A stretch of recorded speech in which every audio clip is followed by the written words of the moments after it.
আমের সিজনে সবাইকে স্বাগতম। আর আজকে আপনাদের জন্য তৈরি করে দেখাবো আমের আইসক্রিম। তো চলুন শুরু করা যাক। এজন্য প্রথমে 2টা আম নিয়েছি, আর সাথে সাথে আমি আমের পাল্প নিয়েছি, আর নিয়েছি হুইপিং ক্রিম। আর এখন হুইপিং ক্রিমের মধ্যে 1 চামচ পরিমাণ প্রথমে চিনি দিয়ে দিলাম, আর সাথে সাথে দিয়ে দিচ্ছি পরিমাণ মতো আমের পাল্প।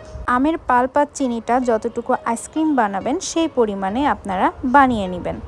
এবার আম দিয়ে আইসক্রিমের মোল্ড বানাতে চলে যাচ্ছি। এ পর্যায়ে আমের মাথাটা কেটে নিয়ে এভাবে ছুরি দিয়ে প্রথমে আমের আটিটা হাত দিয়ে খুব সুন্দর মতো করে বের করে নিতে হবে।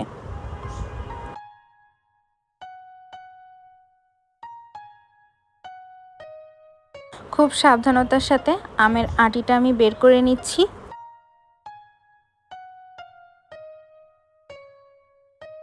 এবার এর মধ্যে বানিয়ে রাখা আইসক্রিমের লিকুইডটা পরিমাণ মতো ঢেলে নিচ্ছি।